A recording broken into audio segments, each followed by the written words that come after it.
আসসালামু আলাইকুম। আমাদের শৈফা অ্যাপ ডেভেলপমেন্ট টিউটোরিয়ালটা এখন একটা সার্টেন স্টেজে চলে এসছে। বেসিক যে জিনিসগুলা মোটামুটি দেখালে আপনারা অ্যাপ ডেভেলপমেন্টটা শুরু করতে পারতেন, আমি সেগুলো মোটামুটি কভার আপ করেছি। এখন আমরা একটা কমপ্লিট অ্যাপ তৈরি করব যেটা আমরা শৈফা স্টোরে সাবমিট করতে পারবো। কিন্তু সেইটা দেখানোর আগে আমরা নতুন একটা জিনিস দেখাই যেটা হচ্ছে Shopify তার যে পার্টনার ড্যাশবোর্ড এবং ড্যাব ড্যাশবোর্ডটাকে আলাদা করে ফেলেছে। এবং সে Shopify অ্যাপ যে CLI টা আছে এইখানেও অনেকটা আপডেট এনেছে। সো এইটাতে কিভাবে নতুন করে অ্যাপ ইনিট করতে হয়, নতুন করে কিভাবে অ্যাপ কানেক্ট করতে হয় এইটাই আমি আপনাদেরকে দেখাবো।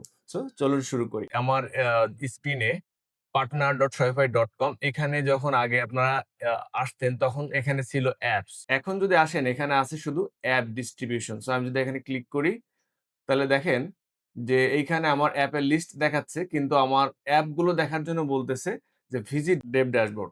সো এখন এইখানে যদি আমরা যাই তাহলে দেখব যে আমাদের অ্যাপসের যত লিস্ট আছে অর্থাৎ আমাদের যত স্টোরে যতগুলা অ্যাপ আছে যেগুলো আমরা ডেভেলপমেন্ট করতেছি সবগুলা এখানে আছে। ইভেন আমাদের যতগুলা ডেভ স্টোরস আছে সবগুলা এখানে অর্থাৎ আগে সবগুলো থাকতো পার্টনারের মধ্যে। বাট এখন যেটা হইছে যে ডেভেলপমেন্ট রিলেটেড অর্থাৎ যেগুলো ডেভ অবস্থায় আছে, আন্ডার ডেভেলপমেন্ট আছে, সেগুলোর জন্য আলাদা ডেভ এনভায়রনমেন্ট তৈরি করেছে। সো এখন থেকে আমাদের অ্যাপস এবং স্টোর সবকিছু আমরা এখান থেকেই ম্যানেজ করতে পারবো। সো আ আগের মতো এখানে অপশন আছে ক্রিয়েট অ্যাপ। এখান থেকে আপনি ক্লিক করে আপনার অ্যাপটা ক্রিয়েট করে ফেলতে পারবেন। সো আমরা যেহেতু কমান্ড লাইন ইন্টারফেসে কাজ করি, সো আমরা সেটাই দেখব। বাট এইখানে কিছুটা পরিবর্তন। এখন আমি যদি আমার কমান্ড লাইন ইন্টারফেসটাকে এখানে নিয়ে আসি নিয়ে আসার পরে আমি যদি একটা অ্যাপ তৈরি করি, আমরা যেমন ধরেন আমরা একটা অ্যাপ দেখাইতে চাই, সেটা হতে পারে যে আম একটা স্টোর অ্যানালাইটিক্স, হ্যাঁ? সো স্টোর অ্যানালাইটিক্স হচ্ছে আপনার স্টোরে যত ডেটা আছে, ফর এক্সাম্পল পোস্ট আছে, পেজ আছে, এই ধরনের ডেটাগুলো আমরা এটার মধ্যে রেন্ডার করব। সো এট এ গ্লান্স একজন মার্চেন্ট যেন তার স্টোরের সকল ডাটা দেখতে পারে।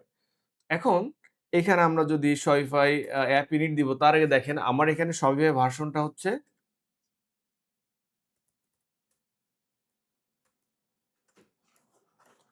ভার্সনটা হলো আ ওকে। সো আমার এখানে ভার্সন হচ্ছে 3.8 3.84.1 সো এটা হচ্ছে লেটেস্ট ভার্সন। সো আপনাদের যারা Shopify অ্যাপটা এখনো লেটেস্ট ইউজ করতেছেন না, তারা অবশ্যই Shopify যে CLI লেটেস্ট ভার্সনটা আছে এটা ইনস্টল করে নিবেন। অর্থাৎ Shopify CLI টাকে আপডেট করে নিবেন। এখন যদি Shopify অ্যাপ ইনিট রান করি, সো এখানে আমরা দেখব যে আমাদের অ্যাপটা ইনিট হচ্ছে। সো এখন আমরা সিলেক্ট করব যে আমাদের আম ইনিশিয়ালি যে জিনিসগুলো সিলেক্ট করতে হয়, সো এটা আর নতুন করে বলার কিছু নেই। আমরা যা করতাম সেগুলোই করে যাচ্ছি। Remix, TypeScript. এখন আমাদের এখান থেকে সিলেক্ট করতে আমাদের পার্টনার ড্যাশবোর্ড। সো আমাদের পার্টনার হচ্ছে ইনভিজো। আর এইখান থেকে হচ্ছে যে আমরা যদি বলি যে এটাকে আমরা নতুন কোনো অ্যাপ তৈরি করতেছি। হ্যাঁ, আমরা নতুন একটা অ্যাপ তৈরি করতেছি। এটা দিলাম হচ্ছে স্টোর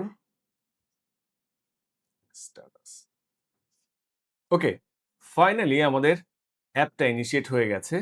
এখন আমরা হচ্ছে আমাদের অ্যাপ ডিরেক্টরিতে এন্টার করব। এরপরে আমরা যেটা করব আমাদের অ্যাপটাকে কার্সরে ওপেন করে ফেলবো। এখন কোনো অ্যাপ ক্রিয়েট করতেছি আমাদের app.html এর ফাইলের মধ্যে আমাদের কিছুটা পরিবর্তন আসছে। সেটা হলো আমাদের এখানে auth redirect URL এবং আরো অনেকগুলা কলব্যাক URL ছিল। অর্থাৎ আমাদের এক্সট্রা আরো ২ টা ৩ টা URL ছিল। এখন সেটা কিন্তু নাই।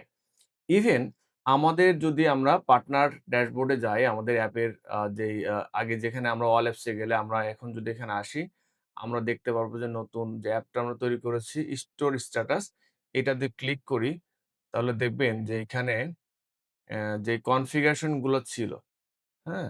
সেই কনফিগারেশন গুলা কিন্তু এখন এখানে নাই।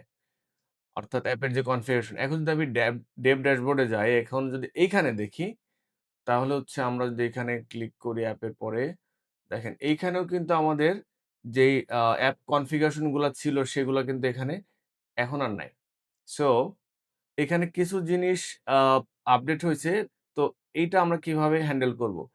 অর্থাৎ আমাদের যে ইউআরএল কোনটা, আমাদের যে ইউআরএলটা Cloudflare যে ইউআরএলটা চেঞ্জ হচ্ছিল সেটা কিভাবে আমরা ইউটিলাইজ করব? তো সেটা আমরা দেখব। এখন যদি আপনি এখানে যে ডিস্ট্রিবিউশন এ ক্লিক করেন, এখানেও যদি যান এখানে শুধুমাত্র আপনি দেখতে পারবেন হচ্ছে পার্টনার ড্যাশবোর্ডে আপনার এখানে যে অ্যাপটা পাবলিক অথবা কাস্টম, অ্যাডমিন পারফরম্যান্স, তারপর হচ্ছে এপিআই অ্যাক্সেস, এগুলো আমরা সামনে আসবো। আমরা সামনে এগুলো দেখাবো। সো এখন আমাদের অ্যাপটা কিভাবে রান করব? যদি আমরা এখন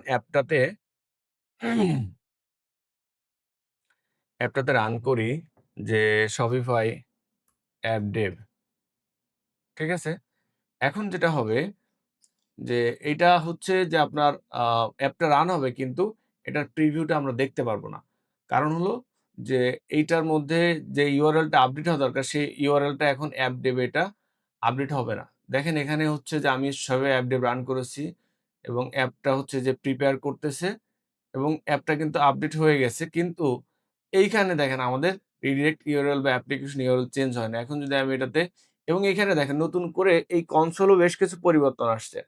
পরিবর্তনটা হলো যে আপনার এইখানে যেই আগের যেমন ফিটা এখানে ছিল, আ কিউজি এখানে ছিল, এখন না। এখানে ডেভ স্ট্যাটাস দেখতে পাচ্ছেন, অ্যাপ ইনফো দেখতে পাবেন, স্টোর ইনফো দেখতে পাবেন। অর্থাৎ নতুন করে অ্যাপ ইনফো এবং স্টোর ইনফো এই ২ টা জিনিস নতুন করে আসছে। সো আপনি যদি পি তে ক্লিক করেন, পি তে ক্লিক করলে ও হচ্ছে যে আমাদের যে স্টোরটা আছে ওই স্টোরে হচ্ছে অ্যাপটা ইনস্টল করে ফেলবে। এখন ইনস্টল করে এই দেখেন এখানে আগে ডেভ কনসোলটা কিন্তু আগে ছিল না। এখন কিন্তু এখানে ডেভ কনসোলটা দেখাচ্ছে। ঠিক আছে?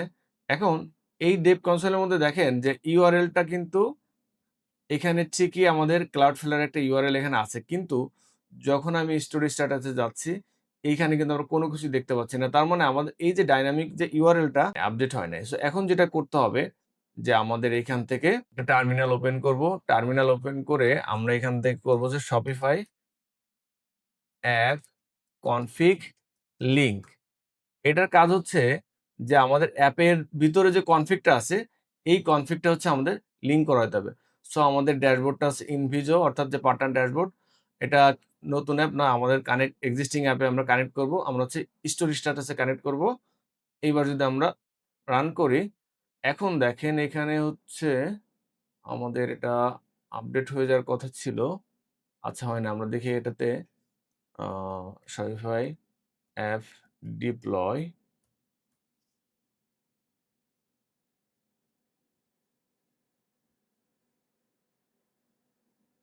Release this version.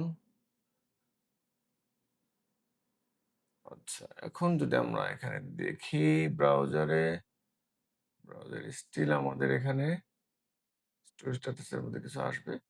এখনো কিছু আসে নাই আমাদের স্টোরেজ স্ট্যাটাসের মধ্যে।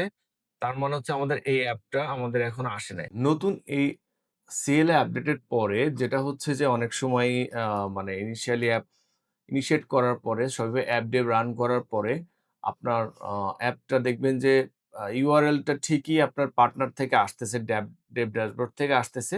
কিন্তু আপনার লোকালি এটা কিন্তু পুল হচ্ছে না। অনেক সময় এটা হয় কি যে আপনার লোকাল নোড ভার্সনের কারণে এরকম নাও হইতে পারে। আবার এটা কিন্তু একটা পেইন যে বারবার আপনার অ্যাপ ইউআরএল চেঞ্জ হয়, এটা কিন্তু একটা পেইন। আ সো এটা কিন্তু সামনে অনেক পেইন দিবে যখন হচ্ছে আপনার ওয়েবহুক টেস্ট করতে বা এরকম মানে বিশেষ করে ওয়েবহুক টেস্ট করতে হবে। সো একটা ফিক্সড ইউআরএল থাকলে ভালো হয়। সো এইটা সলভ করার জন্য যেটা করতে হবে যে আপনার পিসিতে ngrok টা ইনস্টল করা থাকতে হবে। সো ngrok টা হচ্ছে আপনার লোকাল থেকেই সে হচ্ছে যে একটা আপনার প্রক্সি ইউআরএল দিবে। যেটা আপনার যেকোনো ওয়েবহুক টেস্ট করার জন্য আ ইউজ করার ইউজ করতে পারেন মেইনলি। সো আমার পিসিতে ngrok ইনস্টল করা আছে। সো আমি জাস্ট এখানে দেখাবো যে এইটা কিভাবে ইউজ করতে হয়। আমি যদি এখানে আসি, আমি আমার টার্মিনালে একটা পোর্ট নিলাম। একটা টার্মিনালে একটা আলাদা একটা ট্যাব ওপেন করলাম। এখানে ওপেন করে ngrok http 3000 অর্থাৎ আমি এই পোর্টের এগেইনস্ট এ একটা প্রক্সি ইউআরএল তৈরি করব। সো আমি যদি এইটা রান করি, দেখেন এইখানেই যে আমার একটা প্রক্সি ইউআরএল তৈরি হয়ে গেছে। হ্যাঁ? অর্থাৎ আমার এই ইউআরএল যদি কেউ হিট করে সে লিটারালি আসতেছে হচ্ছে আমার এই লোকালহোস্ট 3000 এ আসতেছে। এখন এইটা কিভাবে রান করতে হয়? সো আমার যে নতুন অ্যাপটা, এই অ্যাপটাকে যদি আমি রান করতে চাই সেটা যেটা করতে হবে যে আমার যেহেতু একটা প্রক্সি ইউআরএল তৈরি হইছে। এখন যেটা করতে হবে এইখানে যদি আমি রান করি Shopify অ্যাপ ডেভ এরপর হচ্ছে টানেল। এই যে টানেলের পর হচ্ছে ইউআরএল আর আমার এই যে প্রক্সি ইউআরএলটা এটা দিয়ে দিব। আর যে পোর্টটা আছে পোর্টটা দিয়ে দেব। দিয়ে এন্টার দেই। এখন দেখবেন যে আমার অ্যাপটা রান হবে এবং আমার যে আউটপুটটা আসতেছিল সেটা এখন সুন্দরভাবে দেখাবে। এখন যদি আমি প্রিভিউতে যাই, পি ফর প্রিভিউ, এখন আমার এইখানে অ্যাপ ড্যাশবোর্ড এই যে দেখেন, এই যে এটা বলছে যে your visit to link. So এইখানে জাস্ট ক্লিক করতে হবে। ওকে, ভিজিট দ্য সাইট।